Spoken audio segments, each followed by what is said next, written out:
Joining us now to discuss Tuesday's election results, Deputy Communications Director for the Republican National Committee, Kirsten Kukowski. Kirsten, it's great to have you back on America's Forum. Thanks for having me on. Now, as always is the case, those in the media try to simplify things. They find a narrative, quote, establishment versus Tea Party, establishment with the upper hand. But obviously, every race has a quality and a character all its own. At the Republican National Committee, you guys sit back and watch what happens in the primaries. So as you look at these 6 states, what's the morning after like at the Republican National Committee in terms of the nomination process in these 6 places? Well, we're just happy that we're going to be hitting Democrats now. That's what we kind of have been doing in each of these states and what we're going to continue to do. And as each of these primaries is done on our side, it obviously frees everybody up to all be on the same page and start going after the Democrats. And to be honest with you, whether it be Nunn in Georgia or Lundergan Grimes in Kentucky, they're giving us a lot to work with. I think, just a couple of days ago, actually, and this is very topical with what is happening here in D.C. today, Nunn actually said she was going to defer to the president on the VA scandal. Lundergan Grimes hasn't really said anything about the VA scandal. So these are opportunities that we're going to be having now and that we're starting today, really hitting the ground running, starting to ask these Democrats the questions that, frankly, the voters need to hear what their answers are. So, Kirsten, sounds to me like the way this translates is that you happen to mention Kentucky and Georgia, states where Republicans have enjoyed dominance, especially in legislative elections or in Senate elections here. Mitch McConnell is in a situation where, yes, he had the money, the prestige, he knocked off the Tea Party challenger, but the polling thus far in the bluegrass state has Lundergan Grimes running even, if not ahead, of the Senate Republican leader. So obviously the scrutiny is going to come there. I find it also interesting in Georgia with Michelle Nunn, the daughter of former Democrat Senator Sam Nunn, now the Democratic nominee. You're pointing out the linkage to President Obama. Of those 2 races, where Kentucky, I know that we can go back in history and find eras of Democratic dominance in electoral battles, but Kentucky really seems to be a challenge. Is this going to be an uphill battle for Mitch McConnell? You know what? I think we saw this with Harry Reid a couple of years ago. Obviously, anytime that you are in leadership, the other party wants to try and use that opportunity to create something, to create news, especially in a year where the Democrats, their backs are really up against the wall. So I think that Mitch McConnell is going to run a great campaign, and there's a lot of material on Lundergan Grimes. She just isn't polished. She isn't poised. She has not figured out how to answer a lot of questions, and I think that's going to be a problem for her. You bring up Obama. The president is going to be a problem both in Kentucky and in Georgia. Neither of these candidates for the Democrats have figured out, are they with Obama? Are they against Obama? How are they going to message him? How are they going to message the health care law? They've both been running from all of that. They've both been running from Keystone. I think that this year we have a lot of issues that are on our side, and the Democrats are really, they're frankly struggling. So I think that while Senator McConnell was in a primary for all of these months, and that's the polling that we now have to go on, which is McConnell versus Lundergan Grimes. I think that let's give it some time and let's see how this shakes out. But I think he's going to be running a great campaign. Way out in Oregon, you have the pediatric neurosurgeon, Dr. Monica Webby, winning that race. And obviously the DNC is very concerned because reports in the Oregon media about Dr. Webby and her the way her marriage ended in divorce and then a subsequent relationship, getting out police reports. What's the deal out there? The Democrats must be incredibly worried about Dr. Webby becoming the nominee of the party.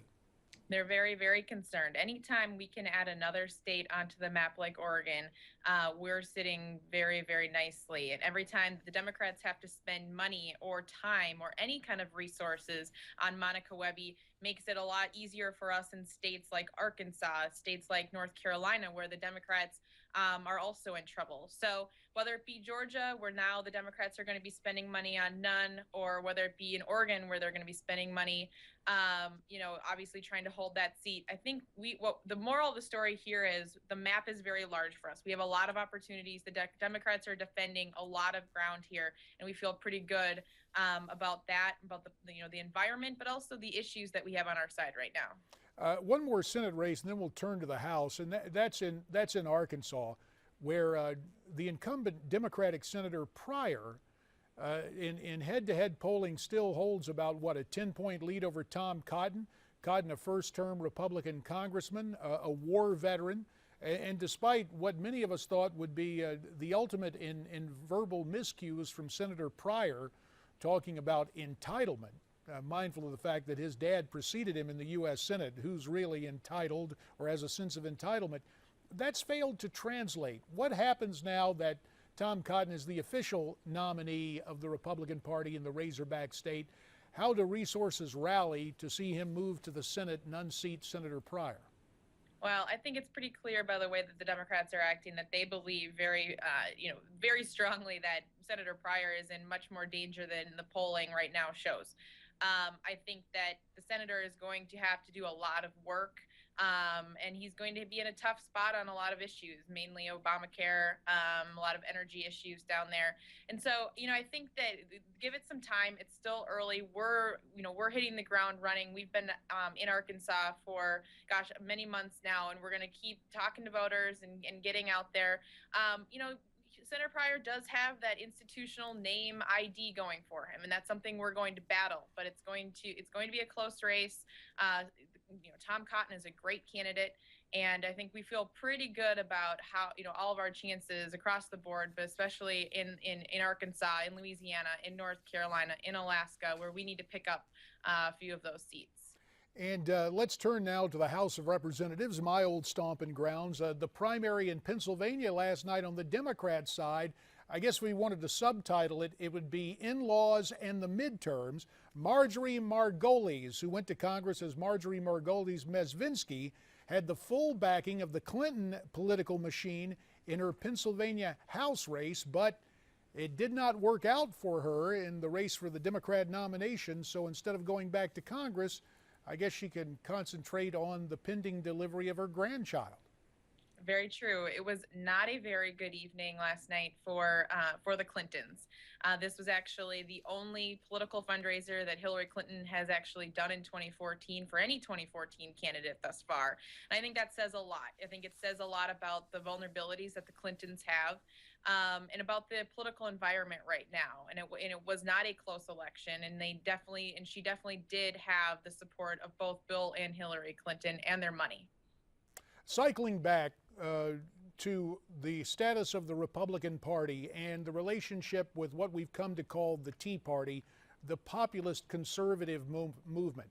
Are you seeing signs now of a reconciliation in the wake of many of these primaries?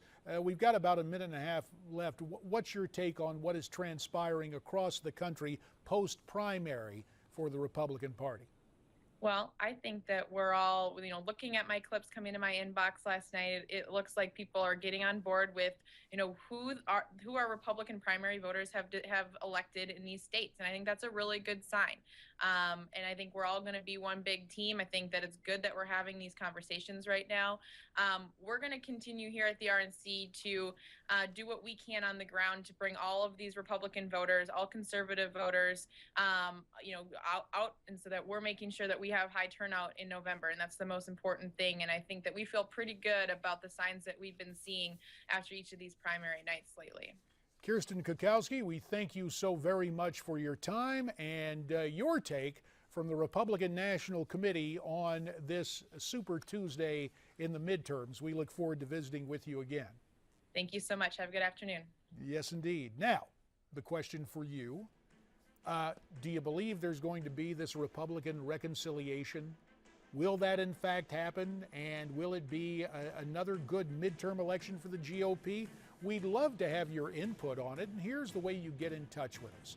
You can use Twitter and tweet me your comments at NewsmaxTV, #AmericasForum.